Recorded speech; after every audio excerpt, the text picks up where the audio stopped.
bit of a souvenir. Oh, nice. Welcome to the Donut Run. Thanks, mate. You are the first official non-DJ / producer. Well, actually, you do dabble a bit, don't you? Yeah. I do. Just not for a long time. I've been doing it since I was really young. That's how I actually got into this scene. Yeah. But never really had the driving me to pick it up again. I mean, I'm fine working behind the scenes.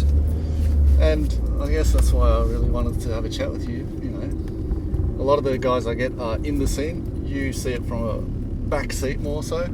You know, so it's really, I think, in my opinion, great to get insight about you, your history, your experience. Yeah. You know, you're right in the thick of things. You're working for one of the biggest dance labels now. So, you know, different point of view. It definitely is a different point of view, and I think it's funny actually that you asked me for it, because I was like, yeah, I'm keen, because I've been following Doughnut Run since I was here 2 years ago. Yeah. So I'm happy to run one with you. Yep. And this is a bit of your second home, you know, Australia. I wish it was my first, to be honest. Yeah, I'm still looking for someone who can give me a permanent visa. So if you're watching, yeah, hit me up with one. Anyone. So you've been with Flashover for a while now. Yeah, about 3.5 years. You got an interesting story how you started in the whole scene, all right?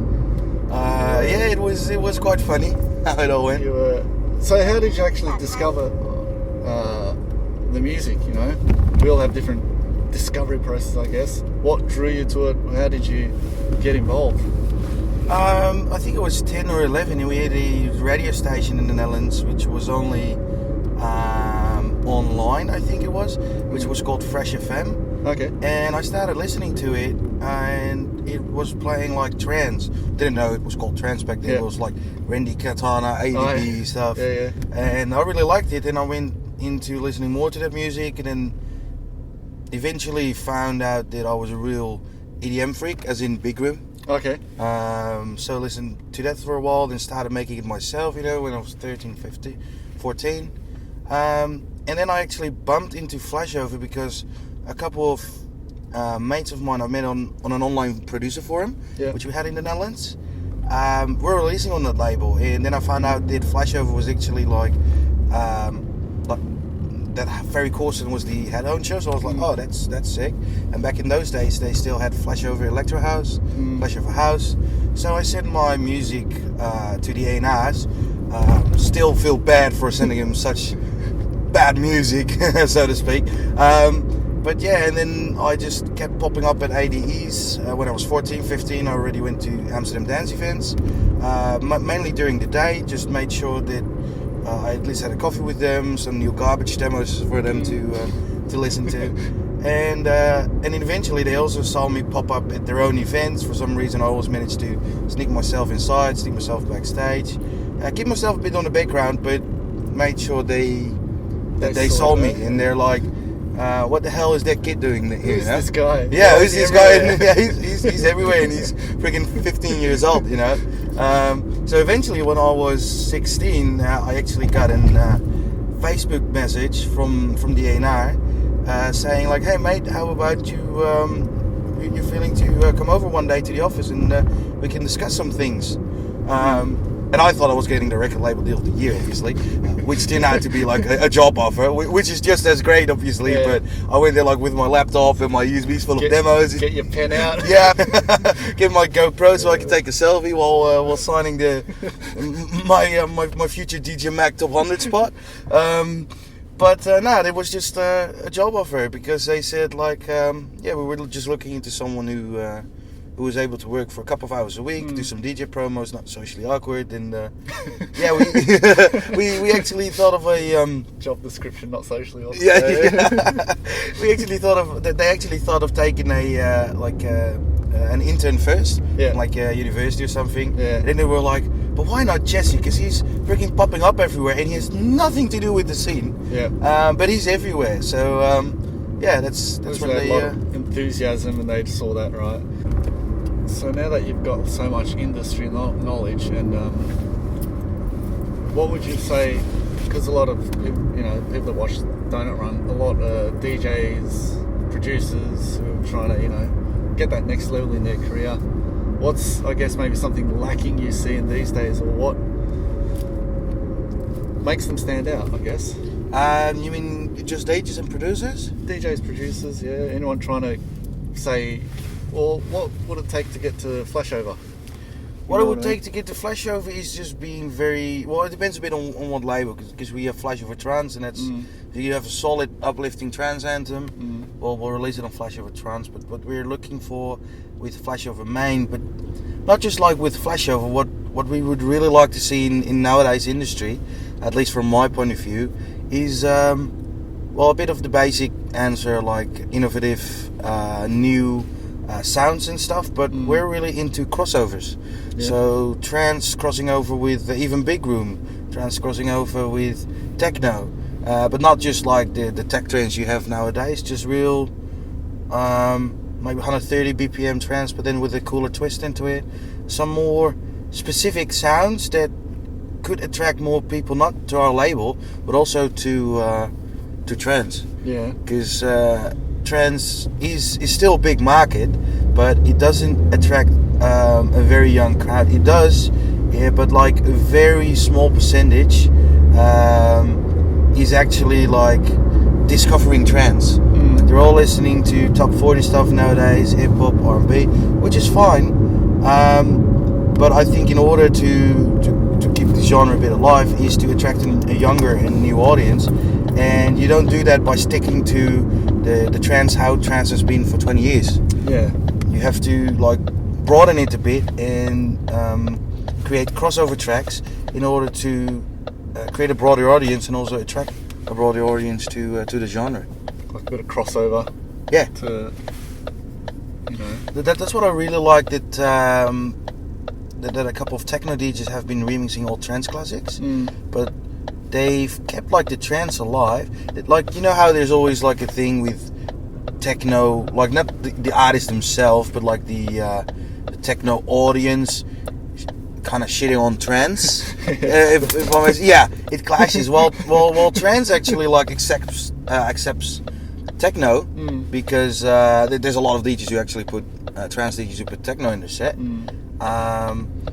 But a lot of techno artists who put a trance track. I remember Joris Vaughan playing the Adagio for Strings Ferry Corsten remix, and he put up a tweet and said, now it's finally okay to play trance as a techno DJs again. Here's me closing Ushuaia Ibiza with the Adagio for Strings Ferry Corsten remix. And then like this dude replied underneath it like, it's never been okay to play trance as a techno DJ. And then Eric Fritz just got into it. He said like, it's always been freaking okay to play trance as a techno DJ. So it's the artists who are fine with it. It's just the purists of techno who are like, no, trance, don't infiltrate. And now what they've actually been doing, like a Bad Skills with his Push Universal Nation remix. Yeah.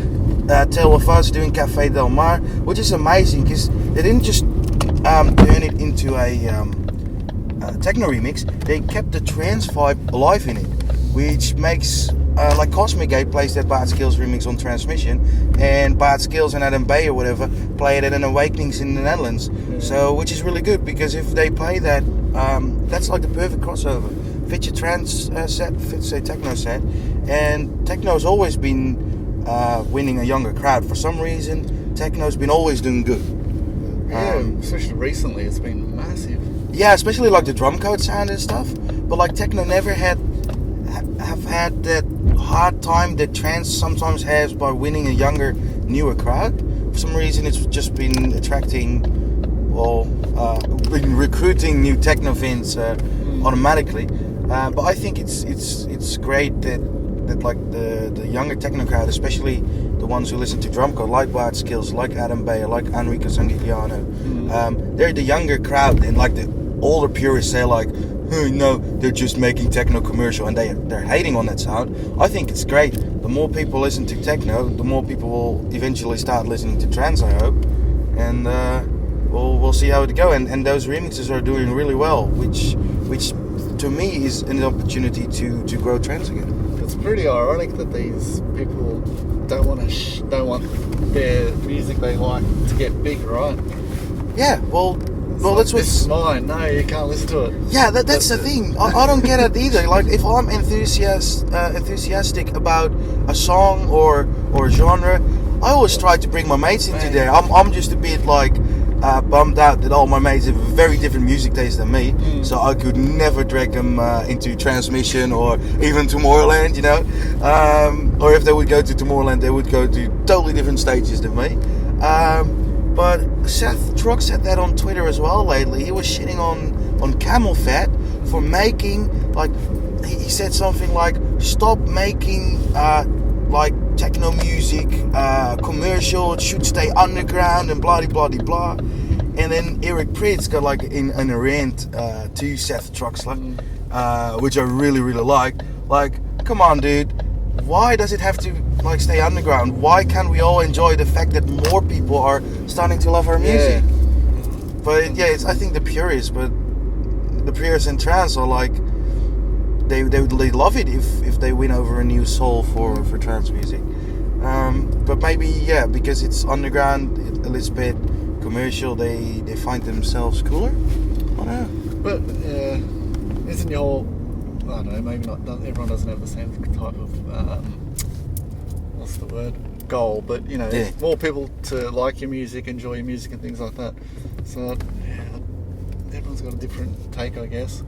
Yeah, I think so too. It's just why, like, music's there for everyone, and the beauty of music is that no matter who you are, like if you're sitting in your bedroom or at the techno festival, you can listen to the same kinds of music. And I'm not saying the trans family is perfect, but in a way it is. And the people I always bump into at techno parties are amazing as well. It's mainly the people on social media that you see complaining about it. And that's the other thing, right? The internet's giving everyone a voice, so yeah, if you don't like something, you can just get on there and spew it. All these Facebook groups, like bagging someone because they played one track. Yeah, nowadays no forgiveness. No, that's the thing, and social media is both the best thing that's happened to humanity yet and the worst thing, because it is good, because it opened a lot of opportunities. It made music way more available, like worldwide than it did before. Particularly like Shazam. I cannot imagine how you guys have lived without Shazam back in the days, because I really like, if Shazam can find a track I'm Shazamming, I already get pissed off. So I imagine like 20 years ago when you guys were in the club listening to someone playing vinyl, it would have been fucking frustrating. Yeah, you have to go up to the guys like, hey, what's this song? And then you got to remember it. Yep. You don't have a phone to write it on, mate. Yeah, that's... I still remember the first time I heard Darude Sandstorm actually in a club. And this, because back then, you know, no MP3s, and this DJ used to work at a music store, and someone sent it to him from the UK. So it was like, you know, I'm one of the first people in Australia to have this CD. Yeah. And you know, it's like waiting. It's like, it's going to get released in 2 months. Like waiting. It's crazy. Yeah, and then you're even lucky you knew that what the song was.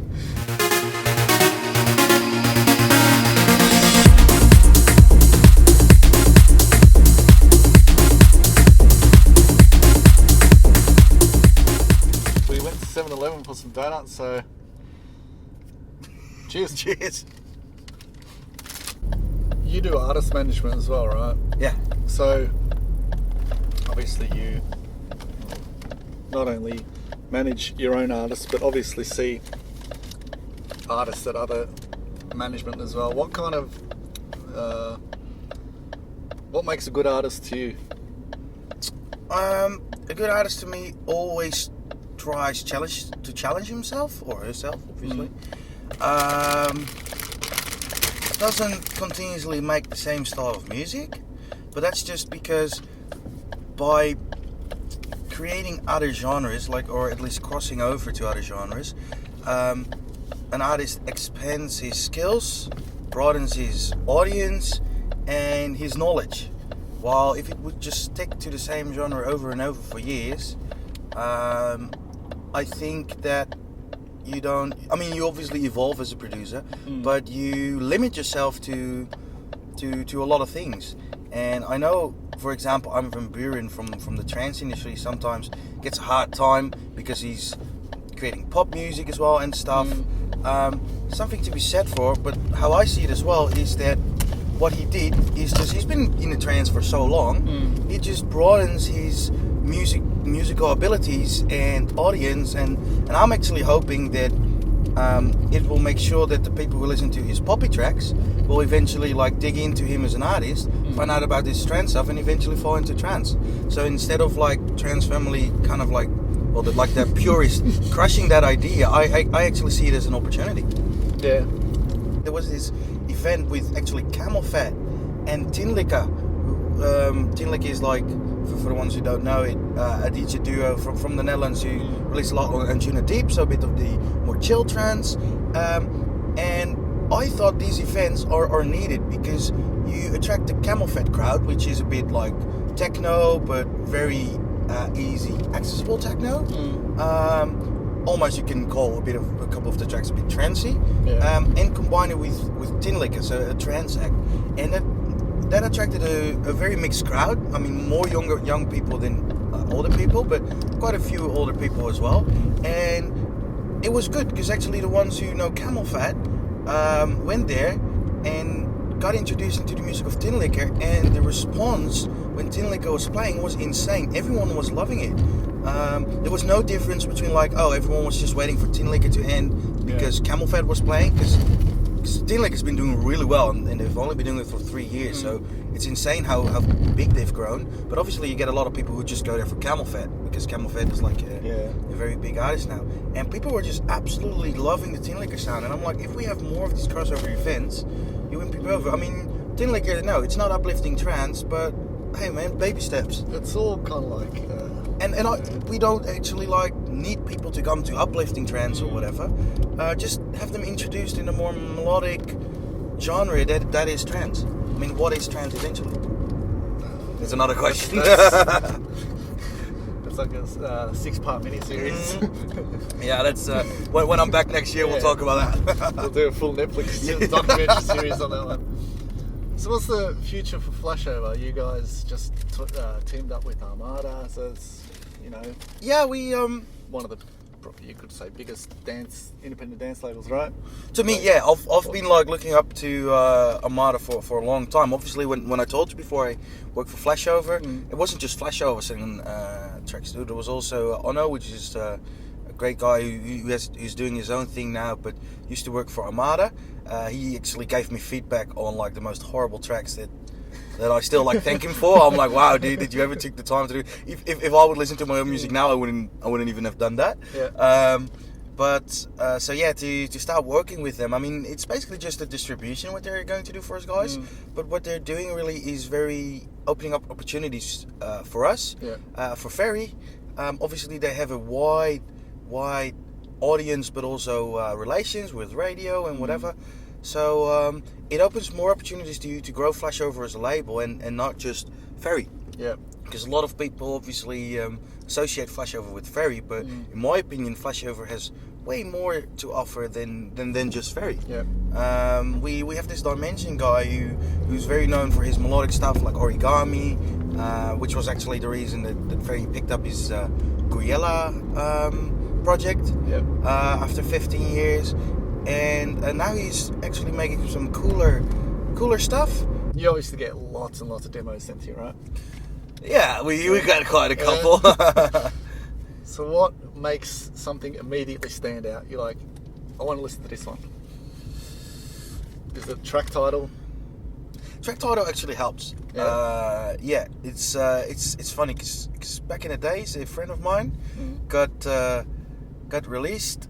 Got the attention of Spinning Records because he sent a demo to the A&R with a word that's actually a very funny word in the Netherlands to say drunk/fucked up. And the A&R talk, and he is a good producer, but that was actually the reason the A&R listened to it, and we're like, hey dude, this is like very good, but I gotta say, because of the track title, I had a listen. I had a listen because he got like hundreds of demos a week. So that works. I actually listen to all demos together with the other A&R. However, what really stands out for me is if something. Well, I'm more of a, to be honest, techno kind of guy. Mm-hmm. So a bit darker stuff or whatever. But what stands out to me is also like a well-written email. Like if it's just a SoundCloud link, I already go into listening to song with like, this dude doesn't have the decency to just say hi. say hi, how are we going? This is my demo, whatever. But I mean, I still give it a shot because I don't want to like miss out on a great demo because of someone being incapable to write it. Don't have English. Or... Yeah, see, or just start looking around the corner, but actually have very good musical abilities. But yeah, I look a bit into originality. I always skip the intro, to be honest. Okay. Because if you listen a lot of demos at the same time, your hearing like goes back a bit, as in your attention fades a little bit away, and I don't want to waste my attention on intros. Yeah. Like, and if a break or drop like grabs my attention, like if it interests me, then I'll scroll back to the intro to check it. Okay. But like if I would listen to every intro of every track, that would already like be an hour a day just intros, and your hearing will be a bit, how would you say, just like you're a bit like, at the end of the day when I go to bed, I'm hearing that still, and it's like a lullaby getting me into sleep, and I want to avoid that. So because how original does the intro have to be, right? We are almost done. We're just going to chuck a Yui. Chuck a Yui. So you must have gotten used to a bit of Aussie slang, right? I have actually. It was horrible when I got back into the office after 2018 when I lived here for a year. I was actually like speaking Dutch with an Australian accent, and even Ferry and whoever still, when I speak English, taking fun of my accent. Like I was on a cruise with Bengal and Ferry for the Monday bar cruise, and I always say like water or here. And like the whole cruise, 24 hours long, I said like, "Oh Jesse, is it over here or is it the water?" They're always taking the piss out of me with my Funniest was when you were like, "Oh, I'll just crack the tinny." Crack a tinny. That's what I said the other night, right? Yeah. All right, thank you very much, Jesse. No, thank you for having me. Very insightful, awesome. Yeah, speak soon. We'll speak soon.